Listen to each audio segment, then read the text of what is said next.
YCP Nani మీడియాతో మాట్లాడుతున్నారు. Live చూద్దాం.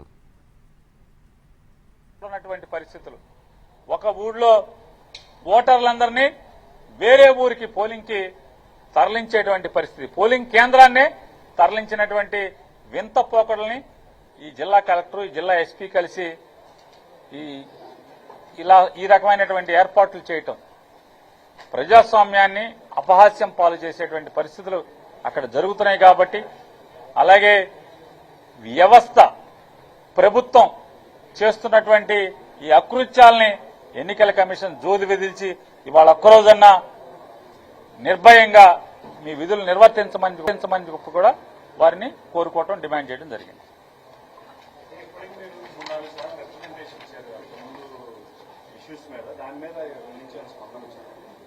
వారిని అడిగినప్పుడు వారు ఏం చెప్తారంటే, నేను కలెక్టర్ని కేకలేశాను, కలెక్టర్ని అడిగాను, కలెక్టర్ గారు అన్ని చేశాం మేడం, ఆ ఊళ్ళో 300 మంది పోలీసులు మేడం, ఇప్పటికి 4000 మంది పోలీసులను పెట్టాం మేడం అంటారు. పోలీసులను పెడుతున్నారు. జగన్ గారికి ఎట్లా అయితే టూర్కి వెళ్తుంటే సెక్యూరిటీ ఇస్తున్నాం, జెడ్ ప్లస్ సెక్యూరిటీ ఇస్తున్నాం అని చెప్పంటే ఎవరు కారులోంచి దిగరు, ఎవరు జగన్ గారి పక్కకి రారు.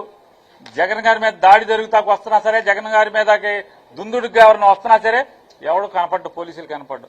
అదే రీతిలో ఇక్కడ ఉన్నామంటే ఉన్నాం, పేపర్ మీద మాత్రం 100,000 మంది పోలీసులను డిప్లాయ్ చేసినట్టుగా చూపిస్తారు తప్పితే అక్కడ తెలుగుదేశం పార్టీ వాళ్ళు చేస్తున్నటువంటి దురాఘాతాలు, దాడులు, అకృత్యాలు, ఓటర్లని భయభ్రాంతులకు గురి చేసేటువంటి అన్ని పోకడలను గాని, డబ్బు విచ్చలవిడిగా ఎదజెమ్మి ఓటర్ని లోపరుచుకునేటువంటి కార్యక్రమాలను ఏది కూడా నిలువరింప చేయకుండా ఉండటం అనేది ఇవాళ ఎంతమందిని పేపర్ పోలీసు, పేపరు ఎలక్షన్ ఆఫీసర్లు గానీ కనపడుతుంది.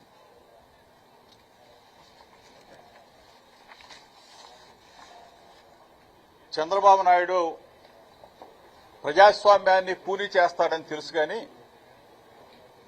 ప్రజాస్వామ్యాన్ని కైమాలాగా కూని చేస్తాడని చెప్పేసి ఎవరు అనుకోరు. ఒక పులివెందుల జెడ్పీటీసీ స్థానం గెలిస్తే జగన్మోహన్ రెడ్డి గారి ఆత్మస్థైర్యాన్నో, వైఎస్ఆర్ కాంగ్రెస్ పార్టీ శ్రేణుల ఆత్మస్థైర్యాన్నో దెబ్బతీయాలని చెప్పేసి ఒక ఏదో పెద్ద పన్నాగం.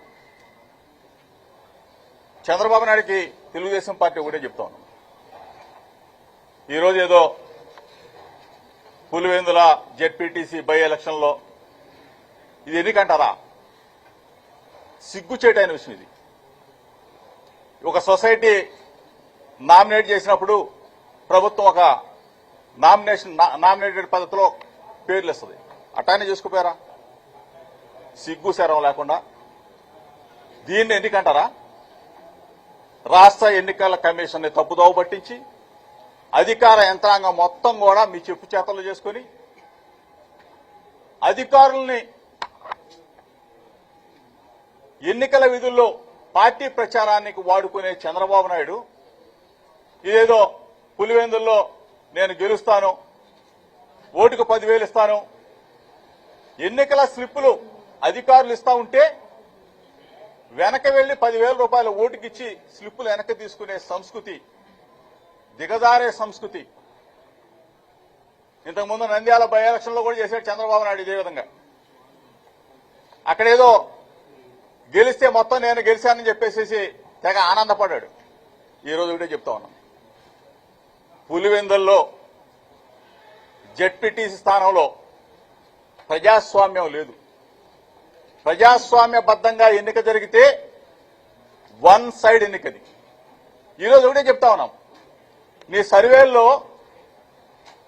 సర్వేలు మొత్తం కూడా చంద్రబాబు నాయుడు సర్వేలు సంవత్సర పరిపాలనలో ఈ రోజు ఎన్నిక జరిగితే వైఎస్ఆర్ కాంగ్రెస్ పార్టీ అధికారంలోకి వస్తుందని చెప్పి తెలిసిన తరువాత నీ పార్టీ ఆత్మస్థైర్యం కోసం, నీ ఎమ్మెల్యేల ఆత్మస్థైర్యం కోసం ఈరోజు జగన్మోహన్ రెడ్డి గారి అడ్డాలోనే నేను పులివెందుల్లో జెడ్పీటీ స్థానం గెలిచానని చెప్పేసి సంకలు గుద్దుకోవటానికి తప్ప చంద్రబాబు నాయుడు దేనికి పనికిరాడు. ఈరోజు ఎలక్షన్ అధికారి గారిని కలిశాం, 1కి 10 సార్లు కలిశాం, విన్నవించాం.